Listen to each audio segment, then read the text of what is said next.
Been that long takes a lot of commitment, and the word is commitment, even when you don't feel like it. But my wife has committed to me, and she's pulled me through many of what I call my stupid years. Ryan, you haven't gotten there yet. I'm praying you never get to the stupid years.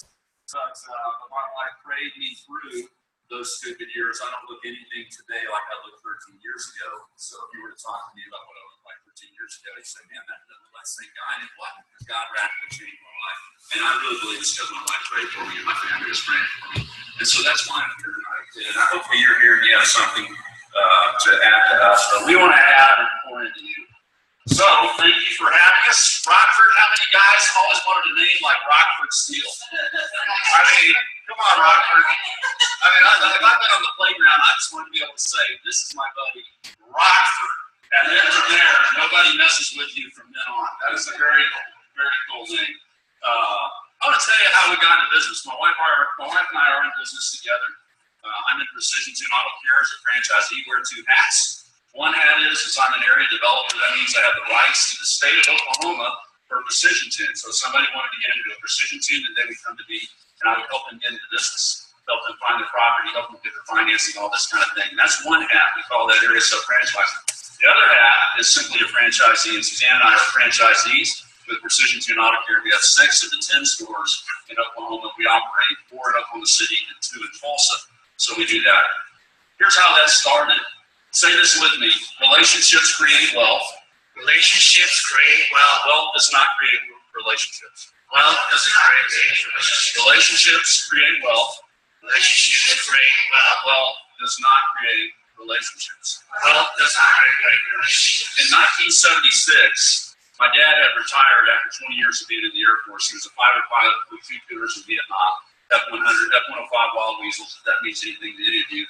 And Brian, my captain buddy here, gets that. But my dad discovered when he retired, he's only 37 because he's prior enlisted, got his degree, worked night school, got his commission, did that. And in 1976 in Alexandria, Louisiana, he had a 1969 Volvo station wagon. And that station wagon had a muffler go out on it. And in order to get this muffler repaired, back then, foreign cars went to the foreign car dealer. American cars went to the American car dealer. Now, if you're old enough to remember that, don't shake your head yes, because we don't want to give it away. But that's the way it was back then. And so my dad found out that there was a need. And the need was, man, I've got to drive 3 hours to get my muffler repaired from Alexandria to Beaumont, Texas, just to get his muffler fixed. There's nobody to do it anywhere near Alexandria or even Shreveport at that time in Louisiana. So my dad saw a need to provide a service. And because he saw that need to provide a service, he got a Midas muffler franchise and went into the Midas business. And this is the start of our story of how we ended up initially as a family, I'm going to call it, getting into business. We're going to talk about that a little bit more. And I want to ask you a question before we get started. How many of you guys are entrepreneurs? And you guys are like us. We're no different. Okay? By the way, I had a C+ average in college. And C+. Not that smart of a guy. And as I talk, you'll really figure that part out. Okay? But how many of you seen the show, The Prophet? Brian, you guys, Marcus Lemonis, Prophet. Can you tell me the 3 things that he focuses on every show, those of you that have seen it? Anybody, the 3 things? People, process, and product. People, 3 Ps. Process, and product. So we're going to talk to you about that a little bit, about developing leaders really in the same way that I like how Marcus Lemonis does it with people, process, and profit. With that, I'm going to introduce you to my wife, Suzanne, and let her take the ball here in a minute. So we have been in business for over 20 years, and like Greg said, the success formula is the people, product, and process, but we have actually applied that to leadership development as well. So one of the things that we believe in is multi-unit, multi-branding, multiple streams, and being vocal. You guys like that? Okay. Can y'all hear the back okay, or is it hard? You okay? Make sure. Okay. So bottom line is we basically like to do what you guys like to do too. We like to create and formulate. We're entrepreneurs. We like to work hard, right? We like to play harder. Yes. We also like making money when we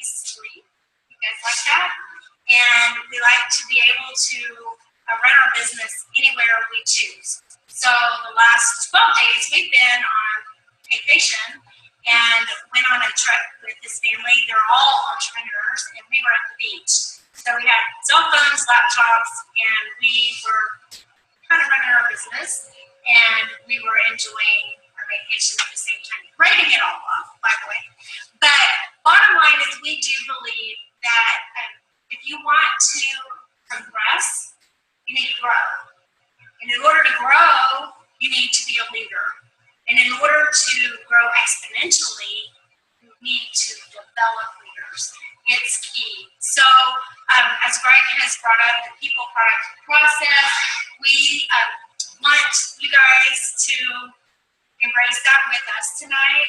And we believe that it's important that you understand it and implement it. And then when you do that, then you can actually apply it to leadership, because leadership is a lifestyle. Lifestyle leadership is basically just pouring yourself into others, giving, serving, and meeting needs. You want to find solutions to meet their real needs, and we're going to talk about that tonight. Sometimes we think one thing, but we want to shift your mindset. So just kind of be open tonight and be willing to try it. So if you do it, and then you teach it, and then you teach to teach, and you repeat that process, what will eventually naturally happen is you will develop leaders. Yeah, so how many of you ever heard that businesses run a relationship? Yeah, businesses run a relationship. This gets back to wealth creates, relationships create wealth. Wealth doesn't create relationships. So I'm going to talk to you a minute just a little bit about the people side and how we, and I as the CEO of a company, integrate people into my thinking process. And think of the Marcus Lemonis thing. One of the things for you that have seen the show, what's your name, sir? Garen? With a G. Yeah, good. I'm a 3G Garen. Gregory George Russell G immediately. We're there. So one of the things I like hearing about Marcus Lemonis is when he starts and he goes into a business and he's looking at buying it, what's the first thing that he kind of starts doing? I think this gentleman raised his hand too. What's he start feeling out in relation to the people? Yeah, just the quality of people. Yeah. What do you have? Well, that's a good way to put it. What do you have to work with? So he starts finding out what are really the issues in their life. Mm-hmm. You know, because we all carry baggage with us. We all came in here tonight with certain things. I came in here with concerns. My dad is, I may lose my dad soon. I don't know. You know, it's deep concerns. You know, you have deep concerns. You know, so we all come in. And so relationships, if I'm going to run a successful business, I better understand what's going on in the people around me and what's affecting them, because their product, which is service. By the way, all business is service. Say all business is service. All business is service. You know how I know that? Reach in your wallet. If you have a wallet or a purse, if you have a wallet, I ask the guys to, because ladies have purse. Reach in and grab one of these. Grab anything you have that's paper if you have it, guys. Just ask the guys. Now, yeah, that's the offering for tonight. I'm going to hold this up a minute and with me. This is a 10. There you go. Thanks, Scott. Can anybody trade me a 10 for 20? That's Scott. I was going to get that one. But anyway, if you think about it, I was listening to a podcast this week earlier by a guy named Rabbi Daniel Lapin. Has anybody heard of him? Good, Ryan. Have you heard the one, does God want you to be rich? Yeah. Remember when he holds this up? What does he call these? Appreciation notes. Certificates of performance. That's close. Certificates of performance. And by that, Rabbi Lapin says, and I completely agree with him, that every piece of paper in your wallet, the only reason you have this is because you serve someone. Whether it be a service business or a product business, because even a product business had to be made. People have to make it. In the process of making things, this is getting exchanged. So think of these, when you pull these out, I like what he says, Ryan, that these are certificates of how well I serve you. If I don't serve you well, I may not have any of these in my pocket. And Suzanne and I, even when we were pulling up tonight, I was thinking about this concept, and I thought, you know, you think about people on the corner that are holding the signs. Well, why is it that they don't have? Now, I know there's many things. I know there's drugs. I know there's things. I'm not knocking that. But I would ask the question, what are they doing that is serving people? Because they can go get these. No different than you and I can go get these by serving others. So service is what brings this to your pocket, because relationships create wealth. How well I serve you will determine how many of these certificates of performance, or as you said, certificates of appreciation, Ryan. I like that too. How many of these I have in my pocket. Okay. So people are the number one thing. In my business, I spend 90% of my time on relationships and with people. 90%. My kids, I jokingly say, as my kids, we have 3 children, as my kids started to get where they could have adult communication, they'd come visit me in my office, and they would ask me, Dad, what is it you do all day? Because they see me on the computer, they see me on the phone, and they're thinking auto care, but I'm not changing oil. I'm not doing brakes. I'm not at the shop often at this stage. And they say, what is it? And they have this paradigm that my dad eats lunch and stays in his office. But that's really not what's taking place. I'm spending 90% of my time talking to people on the phone, visiting them, asking what are the issues, and trying to meet their needs so that I can serve those underneath me and help raise them up to whatever's on their concern. So people is the most important. The people, process, and product. Talk about process again, or product, whichever one's next. Okay. Hello, welcome. So how many of you guys agree with this well-known fact that if you have belief and confidence in your product and you are a product of your product, then chances are other people are going to want your product. Does that make sense? Okay, so normally at our meetups, we have a few minutes where we can stand up and tell everybody who we are and what we do, and we didn't have a chance to do that tonight. So I want to hear from you. I don't know if we'll have time for everyone, but I would like to hear in 1 or 2 words, if you'll just shout it out if you're bold enough, what your name is and what your product is or what your business is. 1 or 2 words only. Just if you only have 1 or 2 words to tell somebody what it is that you offer, what is it? So who wants to be bold? Linnell Long Residential Lending. There you go. Linnell Long, residential lending. All right. Scott, abundance. Abundance. All right. I really don't call it peace of mind. That's free. Okay. Well, is a little word. So. One walls. I'm sorry. What? One walls. Residential rehab. Residential rehab. Residential rehab. rehab. Residential's good too. we need residential rehab. And the cool name Rockford Steel. Rockford Steel. Financial planning. American Leader Real Estate Support. Awesome. Brian Tilos, real estate. Real estate. Travel Travel business. business.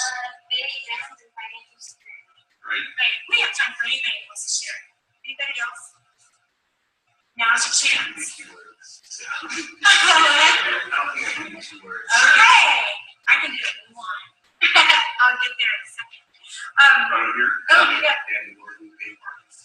Paint parties. Sounds fun. Yeah, I'm going to talk to you after that. That sounds fun. Well, Greg and I, we've talked a little bit about franchising with us. We're with Precision Tune Auto Care. We also have, we do have multiple businesses with that. As he's told you, we also have an online business that I run, and I'm not going to give a presentation tonight, but it's with It Works Global, and it is a health and wellness company. We got supplements, skincare, things that help your hair grow. Greg, turn your head around. Vitamin, you got a single ball, and now it's semi-ball. It's better than all the way ball. Yeah, I just got it done yesterday. But we also, I don't know, how many of you in the room are real estate investors? I know Ron Harris is, and so, okay, great. There's always a big crowd of you. But we also invest in real estate. I am a blogger. I write weekly and have a book back there that I was included in. There's 28 of us authors in that, and that came out a year ago. So I'm an author, and so we've got multiple strengths. That's where I'm going with this. We've got multiple strengths. We have belief. We have confidence in our products. We are products of our products. Okay? But though all of those are very diverse, we actually only have one product, and it's one word. Anybody want to guess at what it is? It was a trick question. You're getting close, yeah. It's hope. We offer hope. We have chosen to be change agents of hope. With that, our real product is not really a product at all. You guys are change agents. Have a little shift of your mindset tonight and think a little differently about what you do. Because what you do is not who you are. Okay? But who you are comes out in what you do. And you have something that you can offer to people that meet their real needs. The problem that many people have, I believe, is that they think they're in the business of selling a product or offering just a service. And that short limits you. I'm sorry, guys, this room should have kind of gone this way. Y'all can put your sunglasses on if you want to. Or move. It's very bright. Hey, welcome. Hi, y'all, come on in. But bottom line is successful businesses are about the people. They're about the process, about the product, and they are successful when you can discover that people have greater needs than what your product is. Does that make sense? What is the real need? I'm going to give you guys some examples. And first of all, in order to know what that is, we need to do more of this and more of this. We need to be better listeners. Sometimes I think we get ourselves in a situation where we're just like, hi, Greg, blah, blah, blah, let me tell you about myself and about what I have to offer and blah, blah, blah, blah, blah, and it's not even what they need. And we have no idea what their needs are. But if we get better at closing our mouth and listening or even asking a few right questions, how many have been coming to this group for a while? Were you here last year when Dwayne Cummings spoke? It was in June. That was the one that I saw. Is that the one you missed? He talked about being learning to ask the right questions.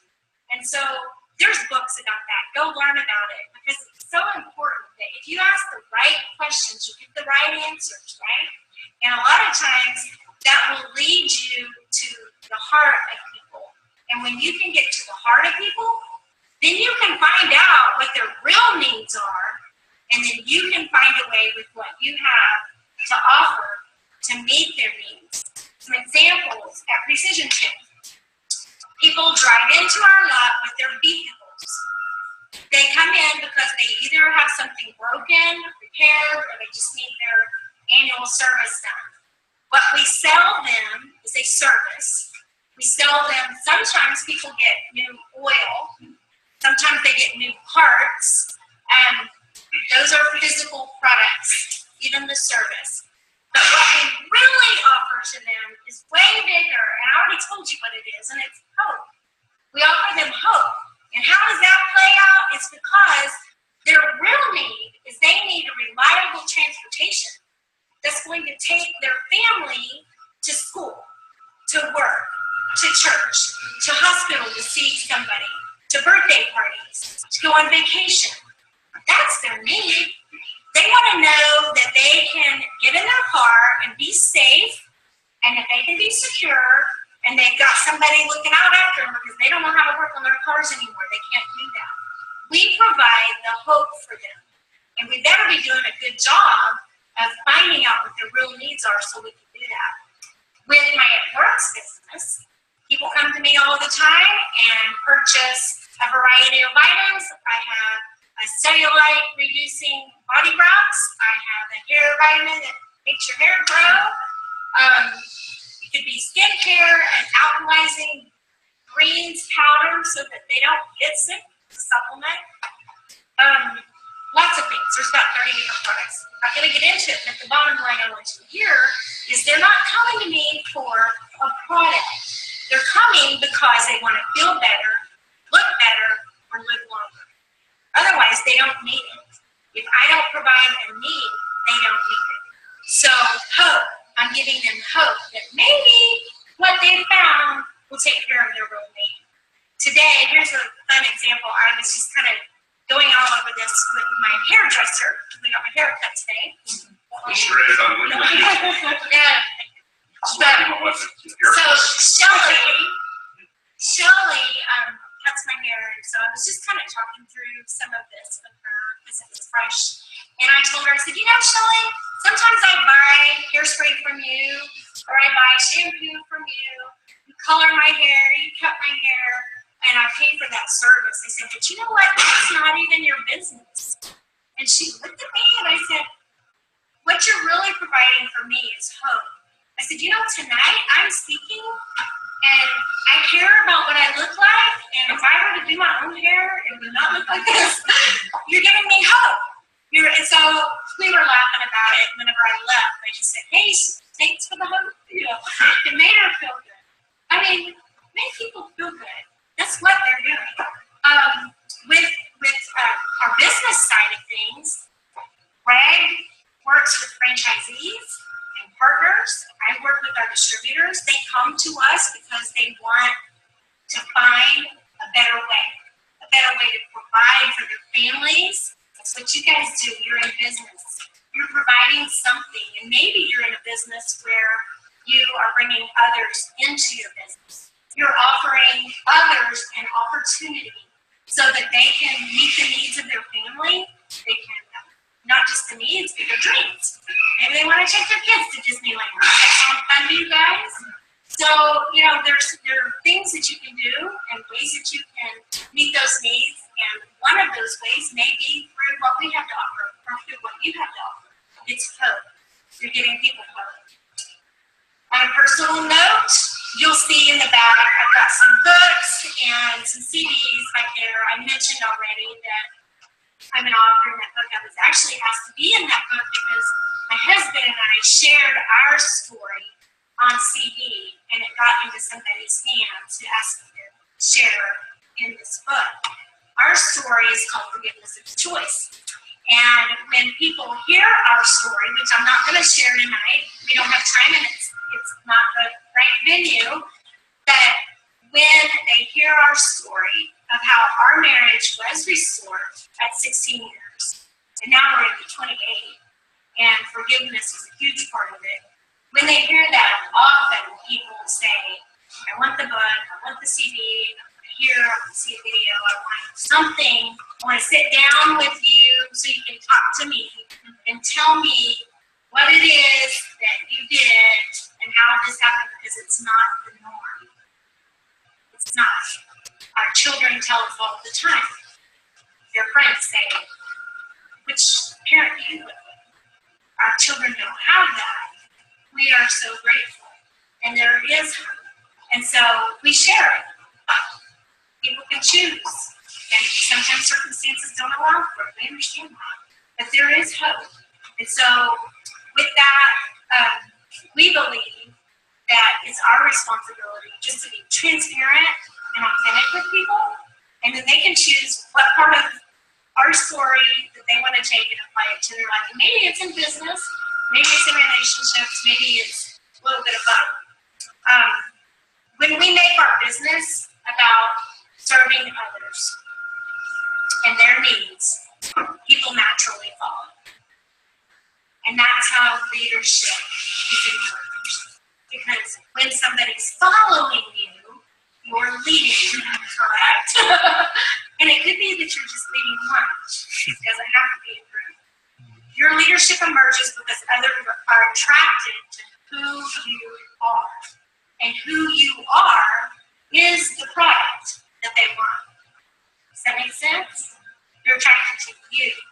You can have the same business, the same product, the same process, all of it's the same, but you make the difference. And you said that right up front, that we're selling hope, that we're selling ourselves. So, you become the product they want when your needs are no longer your main focus. That's a great transition, because it's hard to even come up here and talk to you and not feel some sort of something inside that says it's supposed to be about me. You ever talk to anybody?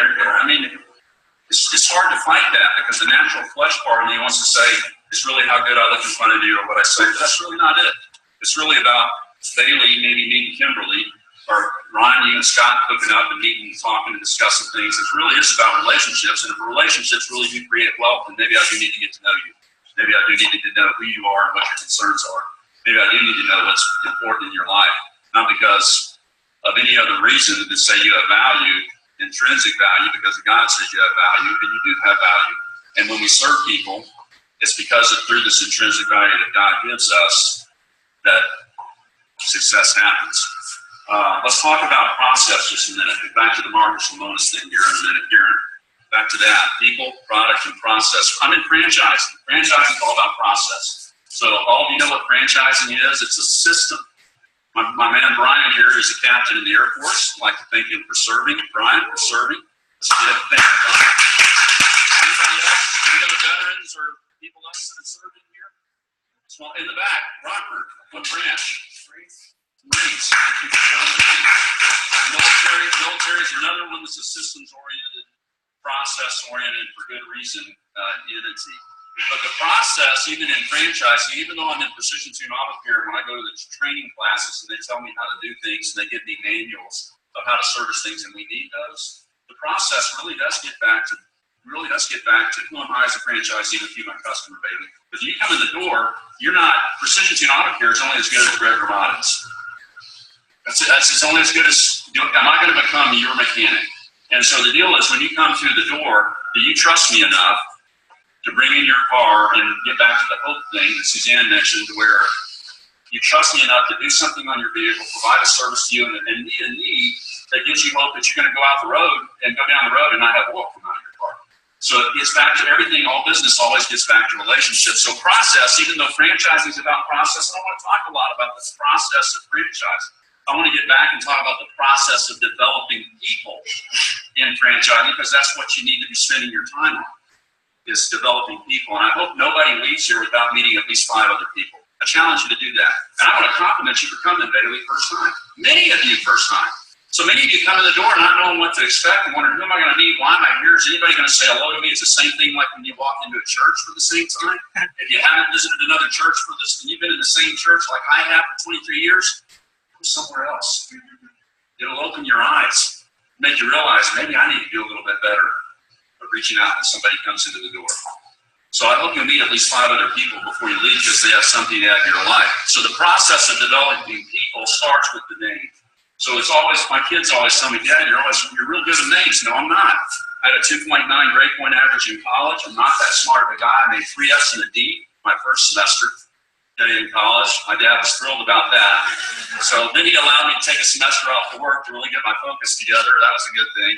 So I did that, got regrouped, and then they say, Dad, you're so good at names. I said, no, I'm not. I'm purposeful, because relationships are important to me. So I want to remember Garen when I see him in a month. So I say Garen's name a lot, because I want to remember Garen when I see him in the mall and connect with him. And hopefully when I see you, Garen, it's not this cheesy, weird thing like, how did he do that? Hopefully it's this thing you say, wow, you really did remember my name. You must kind of care about me, because I must have some value to you, which is true.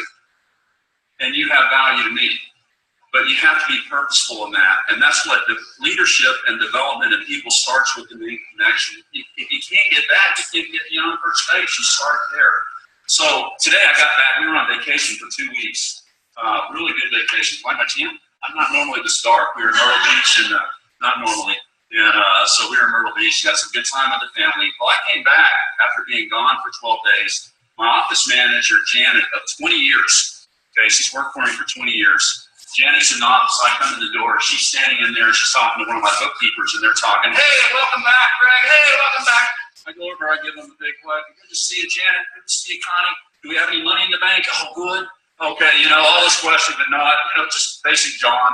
And Janet, I said, how you doing, Janet? She says, well, James, her husband, found blood in his urine, today. So Janet's probably 65. She's been with me 20 years, maybe 62. That's not right. Take a guess the lady's age. I better say 52. Janet's about my age. And so anyway, she tells me, well, James, they found blood in his urine, and I'm really concerned about it. So the first thing out of my mouth wasn't, well, can we review the financial statements from last month? The first thing was, well, what's going on? Can you tell me about that? She told me about the test, the process. And then we had this moment where we just held hands. So let's just pray over James right now. Took her hand, Connie took Janet's hand, and we prayed for Jane's healing and for health over him. And she's fallen in the office. We're just all kind of having this moment of life that we all have. That's what business is. Say this with me. Relationships create wealth. Relationships create wealth. Wealth does not create Relationships. Wealth does not create So relationships. the amount of money you are going to invest in your business will be irrelevant if you don't get that. It costs $250,000 to open a precision tube. One store. Do you know how much money I made in one precision tube? A bunch. Do you know how much money I've lost in one precision tube? Go like this. A bunch. What's the difference?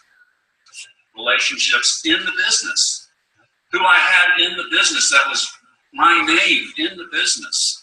That's what made it. So the process I'm concerned about, yes, I want them to do oil changes right. I want you to drive off with your oil plug in there. I want you to have the right filter. Yes, I want you to do that. Bigger than that, I want you to drive off knowing, hey, if I need something, I've got Greg's cell number and I can call him anytime of day I can call him and say, this is going on. Can you help me? And I say, absolutely. Because Garen's my friend. I'll be glad to help you anytime. Kimberly, I know her. She's a great person to go and get your house inspected. Say, I want to go to Kimberly and get my house inspected. Right, that's a little off. But anyway, you get the idea. So in developing relationships, I want to challenge you as you focus on your great businesses, and you guys have some great businesses in here as entrepreneurs. I compliment you for the things that you're doing. You are not in Mesopotamian pottery. That's not a need. If you're in that, don't do that for a living, okay? Do something that serves humanity like you are doing. I heard financial, I heard rehab, residential rehab, I heard finances, I heard real estate. I heard all things that are serious needs that I need, much less all of Oklahoma City. You are doing that. So while you are doing that, yes, focus on the processes, but ask yourself, where do I need to hone my skills to do better at relationship? Because relationship is going to bring you wealth as you serve people, as you, figuratively speaking, hold people's hands around you and pray with them. Whatever that looks like. That's what's going to matter. That's why Janet's with me 20 years. It's not because I pay her $7.25 an hour. So Janet's waiting. That's all we pay. No, it's not. she does good, but anyway, it's not that. It's not that. So processes are important. People are the most important thing. Product is important. The process of how you develop people within your organization is the most important. And you do that through serving them and finding ways to serve them. Again. So processes are something I've really started working on this last year, because how many of you guys have been encouraged by Ron Harris to read The One Thing? Okay, yeah, I thought so. So I finally bought it and read it. Also wrote another book you recommended recently. So when somebody recommends a book, go get it, read it, grow from it. The One Thing is awesome. The 4-Hour Work Week is also good. I just finished it on our beach trip.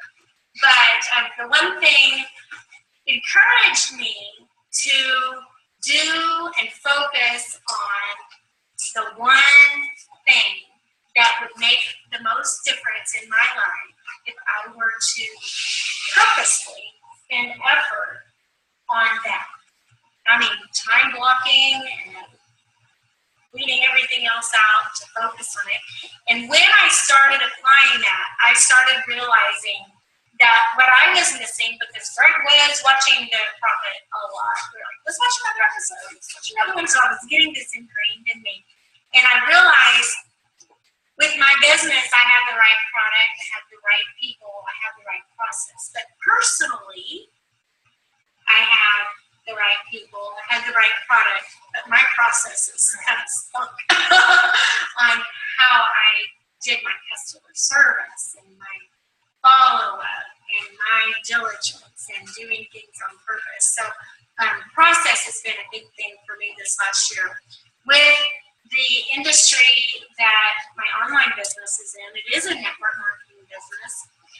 Much like a franchise, you have processes. And the company relies on the team members, the franchisees, to follow the processes that point people to the marketing tools that they create that give the facts that you need, right? So if everybody's out there just kind of figuring it out themselves and Google searching and getting their own answers and giving their own answers, there's no franchise, there's no cohesiveness, you're doing your own thing. But when you're part of a system, you do the processes. It's very important. So the processes of pointing people to the tools and not trying to be the expert is a big thing. My company relies on all of us to do that. It also encourages us to get our own belief, to be a product of a product, to have confidence in it, and share our stories. You gotta share your stories. It's the stories that move people, okay? Facts tell, stories sell. You can write that down. I did not make it up myself. Wish I could take credit. But it's true. Facts tell and stories sell. It's stories that create that movement in someone's heart to make them want to respond, to want to get more information on the tools than get the facts. Does that make sense? So embrace that. Each business is going to have their own product, their own process or system in place. My business has a simple 3-step system that helps you be successful and create residual income so you can get paid while you're sleeping and on the beach. It also has a system for optimal health, a system for weight loss, and a system that allows people to be that hope change agent.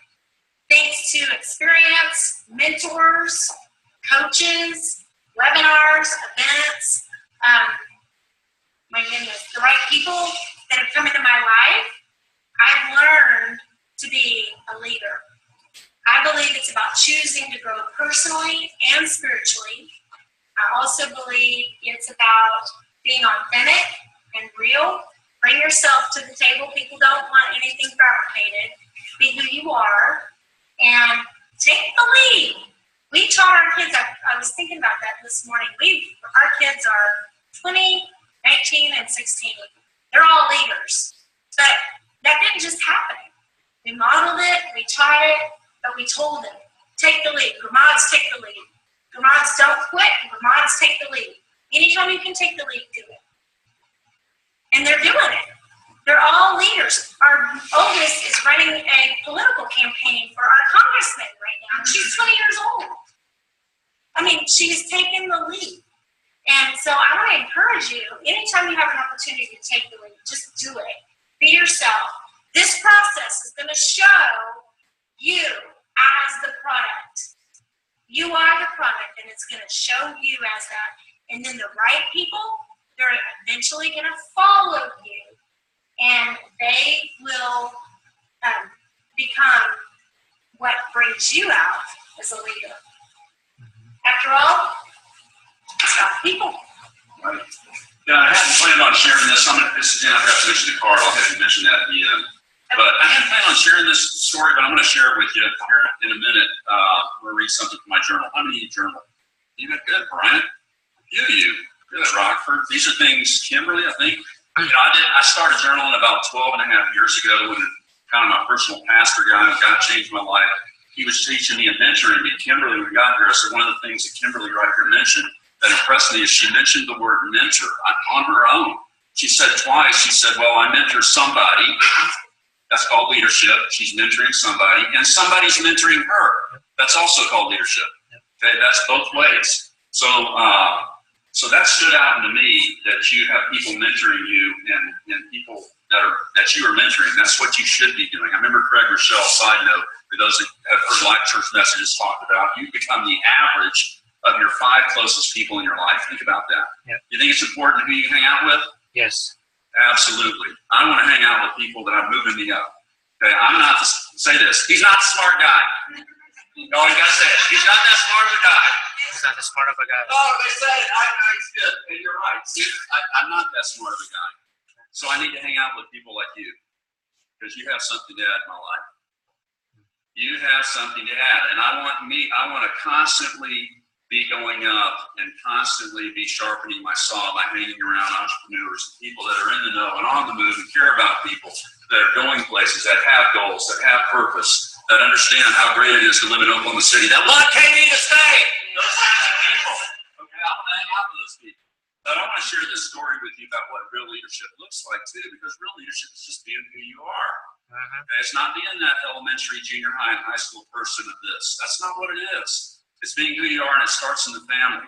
And so the story I'm going to share, I plan on sharing this. I'm going to share this with you a little bit. 12 and a half years ago, I was 42. Okay, just turned 42. Prior to that time, just a quick story, I have zero integrity. Okay, whatever that means to you when you think of no integrity, you can put it under my back. Just whatever that means. That's what I had.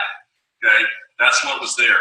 So when God changed my life radically out of nowhere, because I was miserable, when He did, I had to start. I asked Him, one thing I said, Lord, if you will change me, I will leave no stone left unturned. I use those words. I'm just talking to Him in my bed. I will leave no stone left unturned. He'll change me. So He did that. So the next day, He said, today's the day you change. You change. Not today, it's my wife's birthday, which it was, by the way. My wife's birthday 12 years ago. So not today. No, it's today. I knew it was today. And it was like we're having this discussion. This is today. So part of the change that I had to do was calling people I'd stolen from, letting them know I'm no longer the same person and paying back. And I mean a lot of people. I mean back to elementary school. So I thought it was things that like last week, I'd pay people, last week, that boulder's out of the trash can. Last month, that boulder's out of the trash can. Far back until I finally thought I was done with all of this. We got time for this. I had planned on this. I'm going to try to speed this up.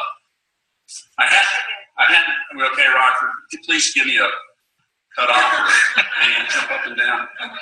So anyway, so I thought I was done.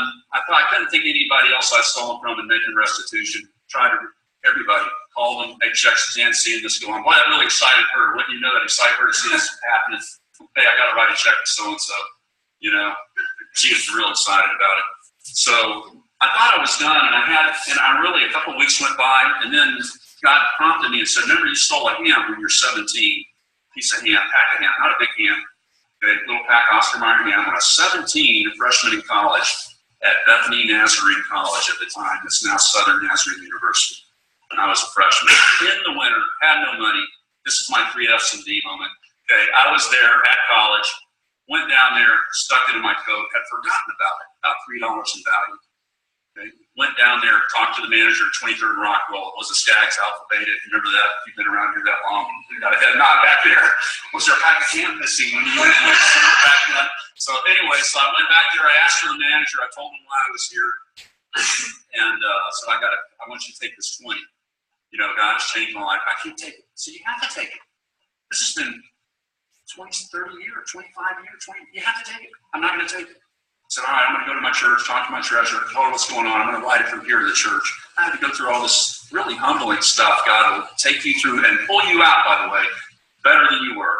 Okay, so this happened.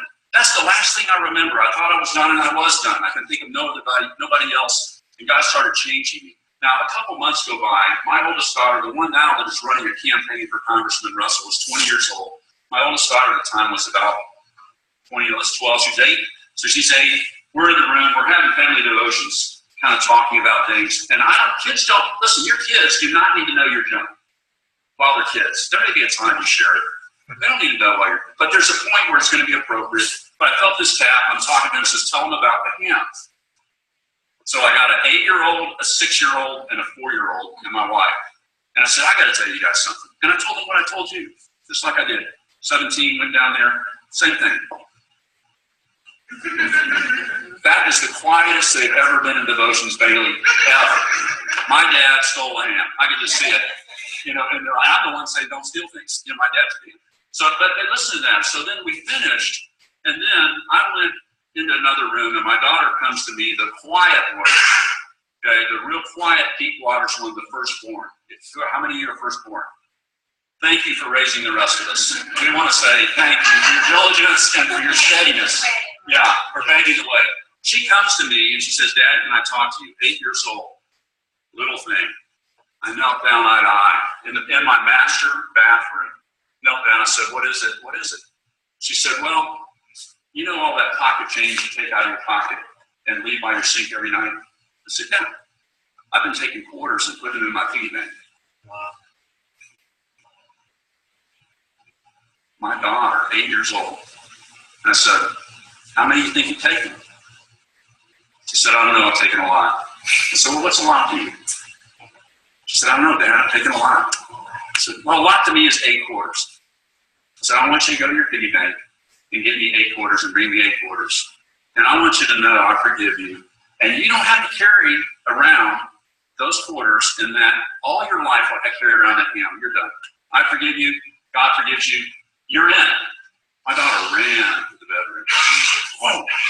Came back, handed me 8 quarters. And I'm telling you, my daughter, I have leadership with my daughter. You hear me? I have relationship with my daughter. Something shifted in her. An 8-year-old that wasn't sure, rightly so, whether she could trust her dad because I didn't have integrity, all of a sudden was restored and trusted her dad. To this day, we have a relationship that's, I can't explain it. She trusts her dad, and she should. I'd die for her like you would for your kids. But it's there. That's leadership. Now, I want to read something to you that happened 2 days ago in my journal. It's maybe the last entry. I was in South Carolina. My folks live on a lake. Remember, we're talking leadership here. Say this, relationships create wealth. Relationships create wealth. Wealth does not create relationships. Wealth does not create. Does anybody want to be Donald Trump's friend because he's a billionaire? If you do, raise your hand. No, wealth does not create relationships. Okay? Listen to this. So I'm sitting down at the lake, and I'm sitting there. This is Tuesday. I'm going to read it just like I've read it. I've written it in here. It says Tuesday, June 21st, 9:19 a.m., Lake Murray, South Carolina. Just now, I was sitting down by the lake in Mom and Dad's gazebo contemplating life.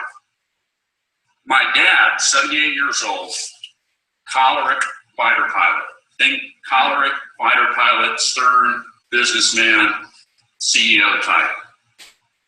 Okay, my dad walked down and told me, quote, yesterday when I was talking about the tractor having issues, I was putting 2 Sea-Doos into the water with this tractor, a small John Deere tractor, and he thought I got too deep in the water. I was concerned about it messing up the transmission. It's a good concern. But I backed that tractor in 1,000,000 times to that house. I grew up there. Okay, 1,000,000 times. My dad's 78 and got some things going on. So he said something that might not have been appropriate. And it did kind of hurt me at that time. And I guess I showed it a little bit in my face, whatever that looks like for you. Okay? For me, it might have been, I don't know, whatever that looks like for you. So here, yesterday, when I was talking about the tractor, here's what my dad said, backed up. My dad walked down and told me. Now, we didn't talk about it. Yesterday, when I was talking about the tractor having issues, I made a comment about it to you that was insensitive and you looked hurt, which is true. I just wanted to say, I'm sorry for hurt you. I love you, and I can buy 1,000,000 tractors, which you can't. Okay? I'd be careless about the tractors or the Sea-Doos. He put his hand, let me read this like it says, he put his hand on my head and prayed for me and told me he loved me. This is the key. This is the kind of father I have. And the example to me of what a humble man of God looks like. Philippians chapter 2 talks about that, 2:5-8. Your attitude should be the same as that of Christ Jesus, who being in very nature God, did not consider equality with God something to be grasped, but made himself nothing. The very nature of a servant, being made in human likeness, and being found in appearance as a man. Here it is, if you get nothing else. He what? Humbled himself and became a servant. Serve people, and you will be wealthy. Because it's the way God, wealthy, maybe not certificates of service wealthy, Ryan. Probably. I say you can't have that without serving people, but it may be, you will be wealthy. I don't know what that looks like, it's a promise. It may not be till you get to heaven. That's leadership. My dad demonstrated leadership. Yeah. So tonight, we've talked a lot about leadership and about people, process, product, but it all comes down to a choice. So you've heard some things, maybe it's prompted some things in you, and maybe your choice is to go, trash everything they said, that's your choice. Or maybe it was something that you took from it. So first of all, this little card on your sheet, on your chair, we meant to tell you about this earlier, but we'd love to connect with you. So if you want to connect with us, then that's your choice. But you could leave your information on there. If you have a something you want to share with us about what you heard tonight, or even some positive feedback. You can trash us if you want to. Prefer you not, but give us some feedback on there. If you have a question, I don't think we have time for questions. I don't even know what time it is, but we do. Okay, so if you want to ask your question, we can do that. But if you want to write it, you can do that. If you want to just put your information on there, that's fine. We're going to collect them, and we actually brought some physical products that we're going to give somebody. So we have a $50 oil change, and that's from Precision Tune Auto Care. And and then I have 2 things you can choose if you're the winner. There's a little bag of some supplements and some fun things. If you're the winner, I'll let you see that. Or the hair, skin, and nails. Who doesn't like that, right? So the winner is going. How about we just draw 2 winners, and one will get an oil change, and one will get their choice together. So you pass those in if you want to be in that drawing, and we'll do that here in a few minutes. We'll, sorry, we didn't give you time to get that filled out. But what I wanted to say is I have taken the phrase, I choose to forgive, which is the words that I spoke to my husband that brought about some change, and the story I think is worth hearing, because it might be for you and it might be for someone else. So we have CDs, and I was just counting up. I think there's enough for everybody. If you want one tonight, you can have it. Okay, so they're back here. You can just grab one.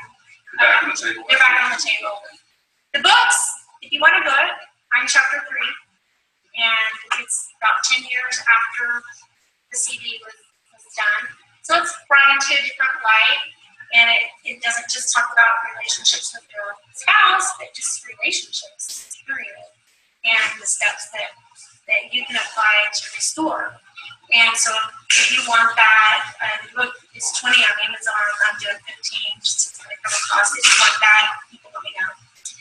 But tonight's not about selling a product to you. It's about sharing what we have gleaned from life and hoping to inspire you. And you can choose to take it or not.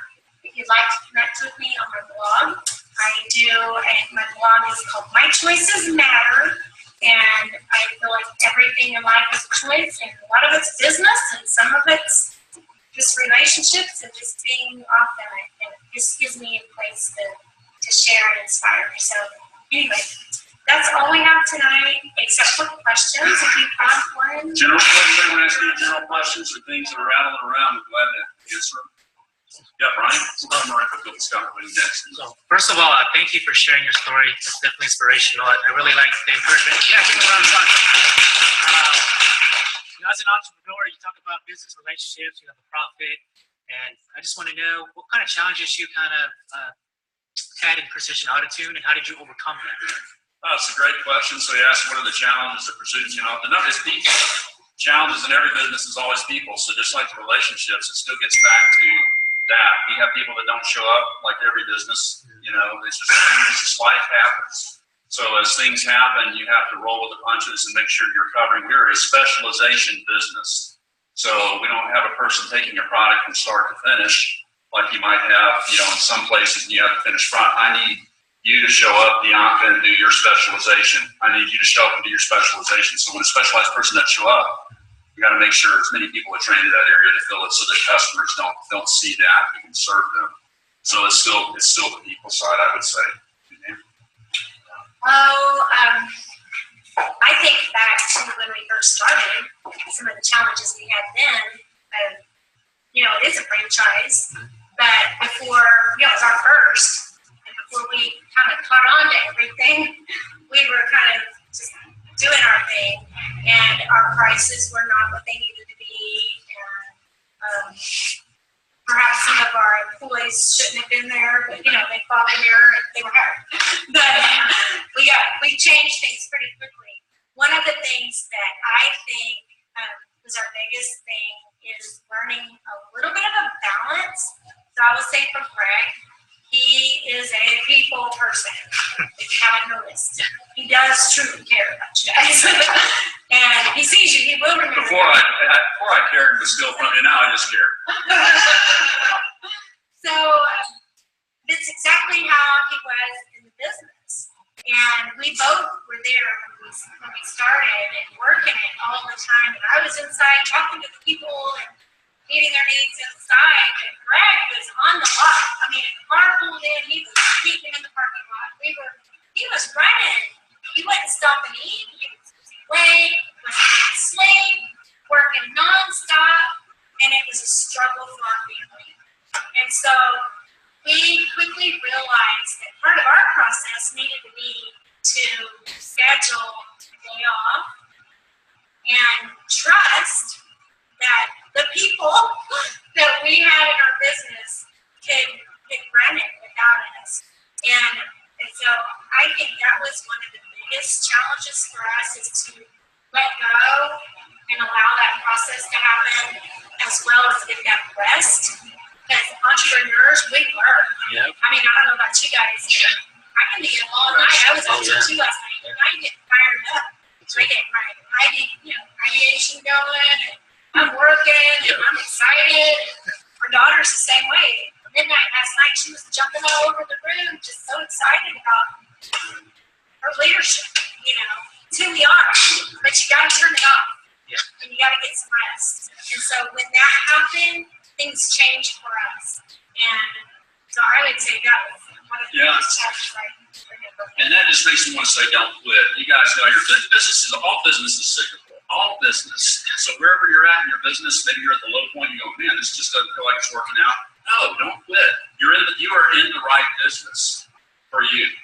I heard nothing that didn't make sense. Now just get the relationship part and don't quit and keep priming the pump, as Zig Ziglar used to say, and then eventually the water comes and it gets a little easier as you go along. Thank you, Brian. Scott? I had a story. So, yeah, good. I played music outside my professional life. Played all over the state, moved around music, and when we started doing that, we took our touring vehicle to a couple of different shops to get it serviced before we started driving around and get our trailer hooked up and everything. We ended up becoming repeat customers of Precision Tin. Wow! It's pretty well changed. Let's tell that story. But just because you guys, we had the best experience and the overall service and everything, to be honest, and so after trying some other places, we just started, we'll just keep going back to Precision Tin because we know everything's going to get taken care of. So, thank you. Thanks for sharing that, Scott. And I have 4 of the 7. They're great. All of them are great in Oklahoma City. Yukon is not mine. I have 4 of the 7 in Oklahoma City. And they're all great. They're great people. All of them. Sure, it was mine. It was mine, Scott. Did somebody else have a question, Bianca?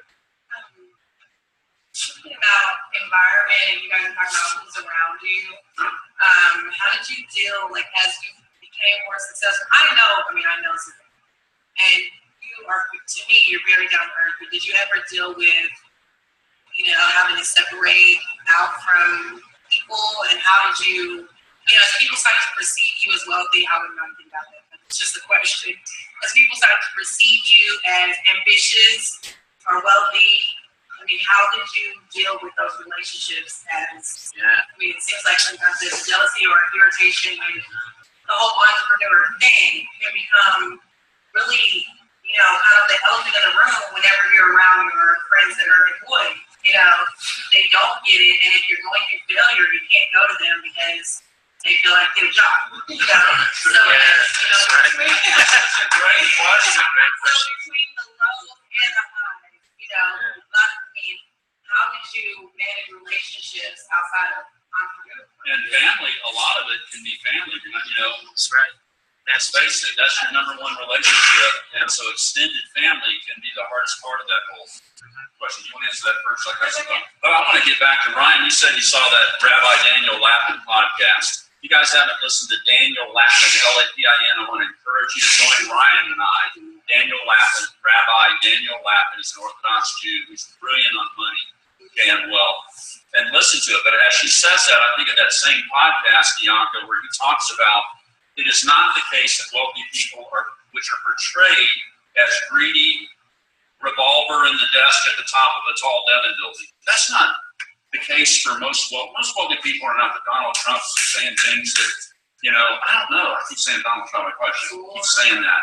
But let's just say Christine. I don't know, and I should say I don't know him, never met him, don't know what he's like in person, but he's the billionaire person that's on our mind right now since we can't turn the TV on. So that thing is real. And that's how Daniel Lappin says wealthy people are incorrectly portrayed. Because did you know, in the United States of America, we as a wealthy nation and wealthy people give far in abundance more than any other country in the world. Far in abundance. Yeah. Service. The reason we've been wealthy is God has blessed us because we got the relationship part and serve. So back to your question on how do we do it as perceptions change, okay, it's not easy, and it gets back to humbling yourself. There's many times we have done things, Bianca, where we have given when it didn't feel right. Let's just put it that way. That makes sense? Because relationship is the most important thing. So money is, when I die, I hope people don't say, I wish you'd opened up another precision tube. I know my kids aren't going to say that. So. Well, I think also it's just being authentic and transparent. And sometimes I think that we as people feel like, well, if I share my own struggles, they're going to, this perception that they have of me, of whatever, which is pride, is going to be destroyed. And so we think that it's going to destroy us if that perception is changed and they don't think as highly, which I don't want it to be thought of like that, but I think that that's what you're getting at. But I have found that whenever I am just real with people and share my own struggles, whatever it be, and the challenges and how we overcame it, and sometimes we're still in it. It's like, hey, I'm there with you.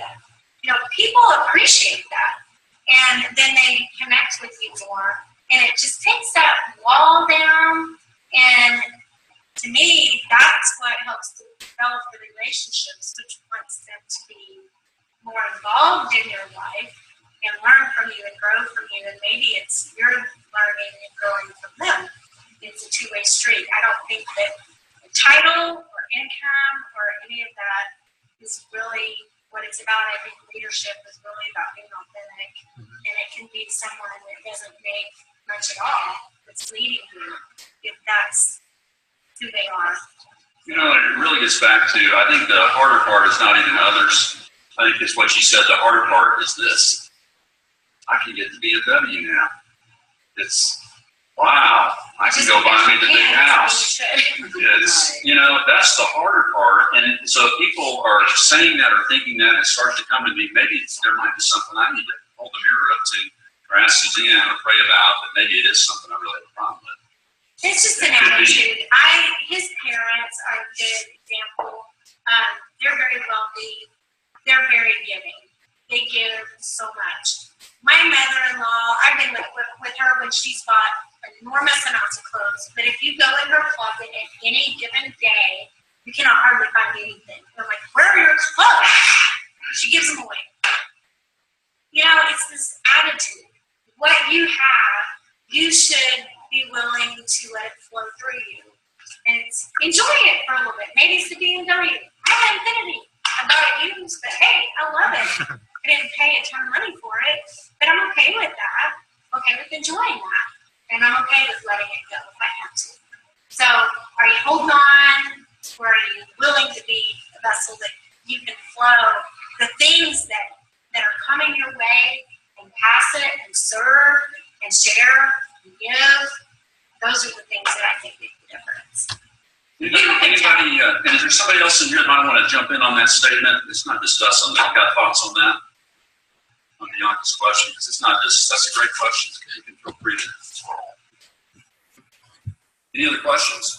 Do you guys have a favorite question you ask your employees and getting to know them and living in their life? Oh, that's a great question. Starter. Always like slightly starts. And we have a favorite question we asked it, and I think you said to let them know we love them. Is that right? Just like, the people are most important Yeah. And you're wanting to get to know them and answer their rude questions.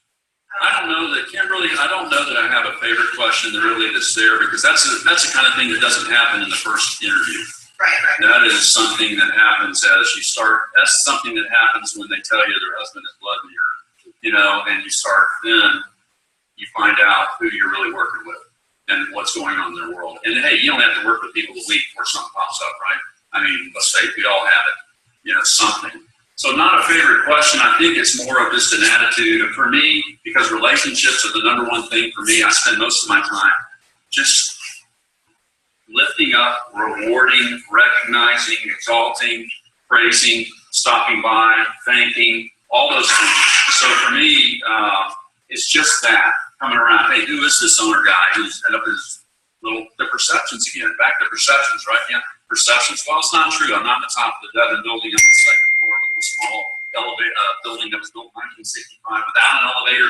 Hey, this is my office. Okay, I'm an entrepreneur like you. Okay, the kinds of offices that you're in. It's really just, it's not about the office. I want to know what's going on in your world. Oh, good. Every time you go to service. Yes.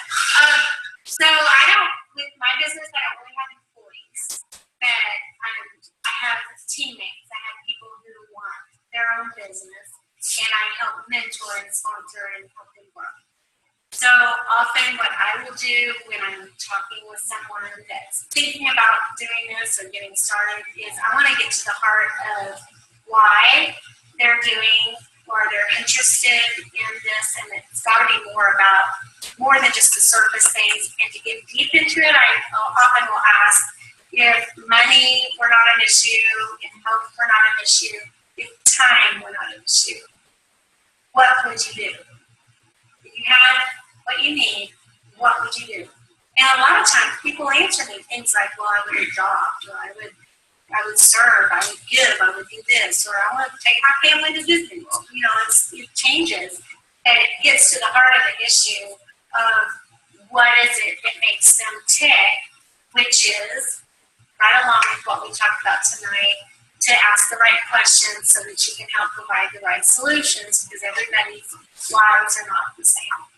But anyway, let's wrap up with this. I want to say this too. If you're a Facebook person, I am. It's a great way to connect and get to know each other. I use it constantly, daily. If you are and you want to do that, don't leave without doing that. I consider you my friends. I want to get to know you better. If there's something you have to add to my life, I mean that. So if you feel comfortable in that, I'd be happy to do that with you. Also, I believe, are we getting pizza afterwards?